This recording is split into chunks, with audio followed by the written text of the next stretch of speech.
เอาตอนนี้ก็อยู่บ้านหอยเซ็ดลักซิบเนาะเส้นทางไปทางปทุมพรเขาบ่ฮู้ว่าเขาเอิ้นอีหยังเนาะแถวนี้ฮู้แต่ว่าบ้านหอยเซ็ดลักซิบเส้นทางไปทางปทุมพรเนาะประมาณนี้ตอนนี้เวทีหมอลำก็เริ่มจัดแจงเรียบร้อยนะมือกลองประจำทีมงานก็เริ่มตั้งเครื่องตั้งหยังแล้ว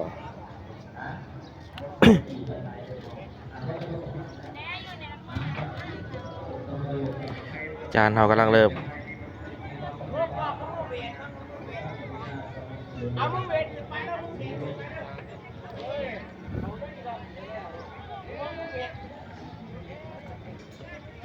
สาวหมอลำก็เริ่มมาแล้วเนาะ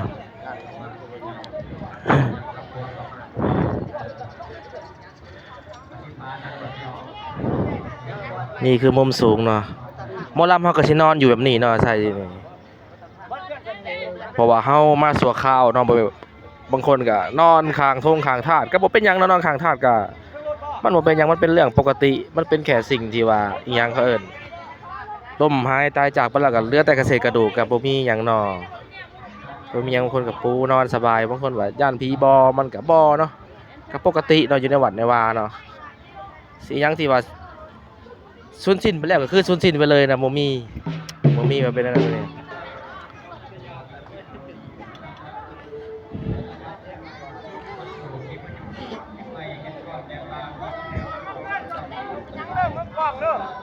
แหลมเนาะสบายดีปลาแหลมสบายดี FC เนี่ยปลาแหลมคนรอสบายดี FC สบายดีโอ้ยผมยังอยู่สวัสดิ์ทายท้อทีมงานเขาก็เริ่ม เอาไปเบิ่งเต๋กะเกียมเสื้อผ้าหน้าแพร่แล้วเนาะเบิ่งเวทนี่50นี่เบิดบ่ซื้อน็อตหน้ายังบ่ได้แต่งเลยหน้าสดเห็นตะตาแล้วเดี๋ยวซาเซอร์ไปนำเซ็ตตะดกเนาะFC กำลังเกียมเครื่องเกียมของอยู่เนาะมื่อนี้ผู้ใดมานำคือมาหลายคนในมื่อนี้ลูกสาวโตมีผู้บ่าวหรือพ่อเนาะยังโสดเนาะรายสุดใจกะจีบได้เนาะนี่คือมองนอนหมอลำเนาะประมาณนี้หมอลำ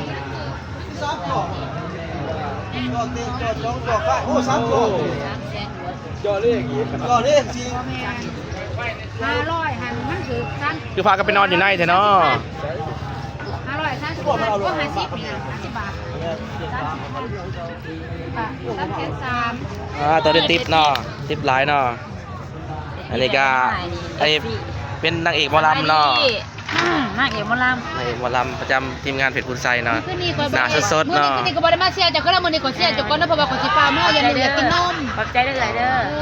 ขอบใจดีแม่เรื่องแรกเด้อจะลืมกันนะวิธีอยู่เด้เอ้าขอให้จะลูกขอจะกินนมลูกค่านมเอาลูกกินนมบ่ได้มากเด้อมากินนมแล้วแบบมาอีกก็นั่นก็จังก็สิหอยมาไล่มาใหม่เด้อขอบใจเด้อนี่ก็หาเราถือเด็กเรื่องอื่นถ้าเราสิหอยมาไล่มาใหม่แล้วสิให้มื้อก่อนแน่โดยขอบใจละลายสาธุเซอร์เขาก็มานี่หยอกกันน้องแน่งนะเมื่อนี้มารีวิวดอกลำโพงเนาะตู้ลำโพงตู้พืชของวงเพชรคุณไซใส่เนาะอันนี้คือข้างละ8เลยแล้วได้ยินข่าวว่าเป็นตู้ธรรมดาเนาะอันเสียงกลางกับนี่แหละข้างละ2ที่ห่อยังทุกคนก็บุ้งหูแหละก็เชียร์เดาไปให้เดาเอาเนาะนี่ใส่ประมาณนี้ข้าง6เนาะ6ทั้งฮอนเนาะมีฮอน1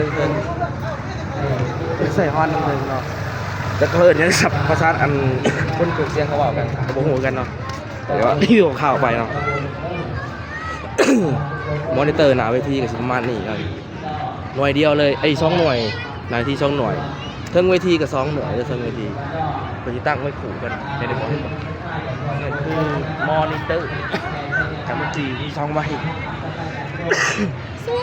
ใจกันใช้ร้ายแต่พวกน้ำมอลำเพิ่นงบเพิ่นก็ลงทุนหลายแน่ใช้สีสอบมอลำสอบเลนเซอร์นี่ก็หลายอย่างเนาะมันต้องคอยพัฒนาไปเรื่อยๆเฮ็ดบัดเดียวนี่ก็ยากๆแน่มอลำบ้านเฮาเฮ็ดซัมมี่เนาะปีนี้ก็ซัมนี่ปีหน้าก็เช้ากว่านี้เนาะนี่บริเวณรอบๆงานเลยตอนนี้ก็เริ่มขับคนก็เริ่มมาปูสาดแล้วเนาะ ผู้สาดแล้วหันขายกันเต็มเลยเรารถ10 ล้อจะออกบ่ได้เลยผู้สาวก็เริ่มมาเล็กๆน้อยก็เริ่มมาแล่นเลยแต่พื้นที่ก็จำกัดให้นึงไปสิเป็นแมลงเนาะเบิ่งกันนี่กับมิกประจำทีมงานที่คุณสายเริ่มได้สายแล้วกัน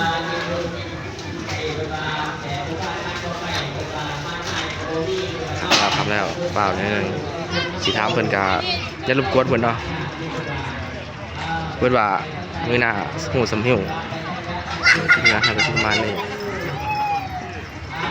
โอ้ยเจ็ดหน้านะนี่ก็แดนเซอร์ประจำทีมงานเนาะก็สิประมาณนี้เนาะมองอยู่มองเศร้าเขาแดนเซอร์เขาก็ประมาณนี้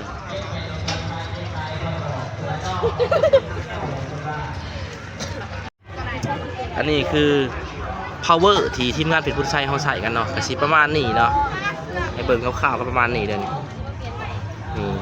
กล้องกับโฟกัสไปในกล้องกับบางงามก็ถ่ายเบิ่งประมาณนี้เนาะใส่มิกเซอร์ก็เป็นมิดิจิตอลจักกี่ห่อยังโมโหจัก X32 X ยังนี่แหละโมโหประมาณนี้แหละอันนี้คือหม้อแปลงไฟเนาะที่เป็นใส่ก็สิประมาณนี้อันนี้ก็นางเอกน้อยกำลังเรียนหัดร้องเพลงเนาะปีหน้าอาจสิได้ขึ้นเป็นหมอลำแท้ปีนี้กำลังแบบหัดขึ้นคอนเสิร์ตแหน่เป็นบางเพลงแบ่งเวลาเนาะคือบ่ได้คนน้อยเพิ่นก็ให้ขึ้นบ่ได้คนหลายเพิ่นก็ให้ขึ้นเนาะอดเอาเนาะอีหลาเนาะปีหน้าเขาก็สอบใหม่อันนี้ก็ซาแดนเซอร์น้องดอนประจำทีมงานเพชรพุทธไสงามหละน้ำมองอยู่มองเศร้าเขาก็จะประมาณนี้เนาะนี่แหละแดนเซอร์ก็จะพักอยู่ว่าซี่แดนเซอร์พักอยู่ในเสื้อผ้าถึงเล่านี่แหละ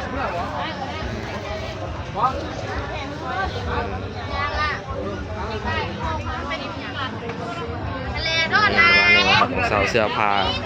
สุดแดนเซอร์ก็จะผ้าตั้มห้าวว่าซี่เนาะนี่แหละคือวิถีชีวิตหมอลำทางฝั่งลาวเนาะก็สิประมาณนี้ก็สิยากนิดนึงแต่ก็อดเอาเนาะเพื่อเงินเพื่อคำอันนี้ก็แดนเซอร์อีกคนนึงเนาะมองผักคนก็สิแบบโอเคแน่ตอนนี้เนาะยิงผักมองเศร้าอันนี้กับพนักงานติดตั้งเขาเนาะนี่เนาะพนักงานติดตั้งตอนนี้เพิ่นก็จัดเครื่องของเพิ่นเรียบร้อยแล้วเพิ่นก็นั่งพักกันนี่ก็สาวแดนเซอร์เขาก็เริ่มปูศาสตร์แล้วเพิ่นก็จะขี้อายนิดนึงเนาะเอาศาสตร์คุมหน้าเข้าเดียวมากอันนี้ก็หัวหน้าผู้นำทีมงานแดนเซอร์เนาะประจำทีมงานเป็นผู้ชายเนาะ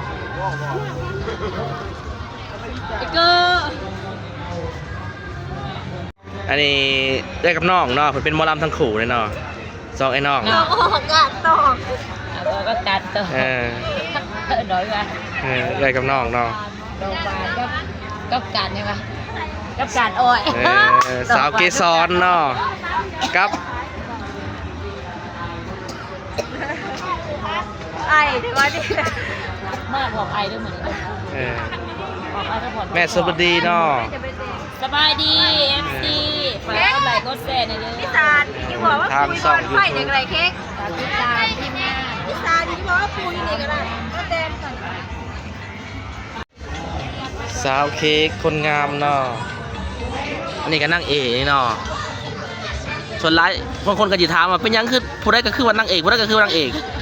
เพราะว่าแต่ละเรื่องเพิ่นแสดงเพิ่นก็สิสลับกันเป็นนางเอกเนาะบางคนก็เป็นตัวโกงแน่เป็นกุมารแน่เป็นนางเอกแน่ผัดกันไปเนาะโสดเด้อโสดเด้อพุ่นแล้วโอ้ยเขาสิบ่ด่าอ้ายบ่ในกล้องสดให้น้องอีกแล้ววะโสดนี่ก็สาวหมอลำเนาะเนี่ยมองอยู่เพิ่นก็สิสูงๆหน่อยนึงเนาะมาแรงระวังตกเด้อมาเลยและพวกพี่น้องสาธุไปกันเร็วจริงว่าลาขนาดพาบ่แพงอ้อย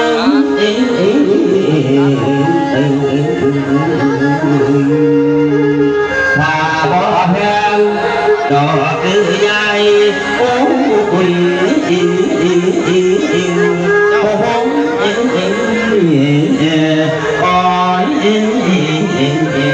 น้ำมื้อนี้ ส่งเสาเราส่งเสาเข้มหัน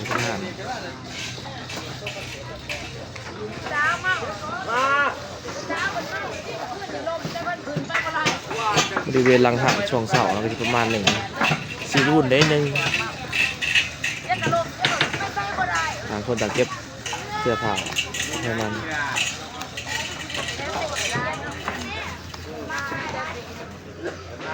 สบายดีเป๊ปซี่แจกมาแล้วก็บ่อยากมาได้น้ำมันจะกล้องอยู่หมู่มันจะกล้องน้ำตาได้เบิด แยกกับน้อง ให้ เนาะ ดิแม่แจกกับน้อง เลย น้องเพิ่นที่นี่เช้าการอ้อย เออ แจกเพิ่นนี่ดอกหวาน เออ ดอกหวานกับการอ้อย ดอกหวานก็ตัดเอา ดอกบัวเชียงไข่ ดอกมาถึง อันนี้มือคีย์บอร์ดประจำวงเนาะมือคีย์บอร์ดสุดหล่อประจำวง หักลายไหมครับ ไปบ้านใดผู้สาวคิดบ้านนั่นเนาะ มือที่บอดสู้ตัว นี่ก็เดนเซอร์สุดกวนประจำวงหน่อยนะกวนอะไร ละอ๋ออย่าฝ่าไทยอย่าฝ่า อัน ไท นี้ ย ค่ะ ได้คนแรกครับ อันนี้สัมผัสเองโหลดเอา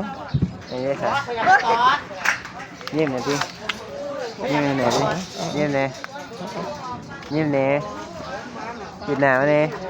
บ่ได้ชอบเจ้าคือที่เขาสิชอบอยู่เกิดว่าอยู่ว่าผี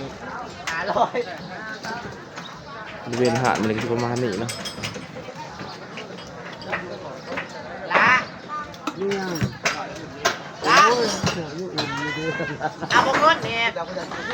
มันก็ดำเขียวมาก ไฟคือผู้มีผู้เอิญเอาเนี่ยเนาะ โคตรจุ่มเอาโอ้ยอะไรเยอะ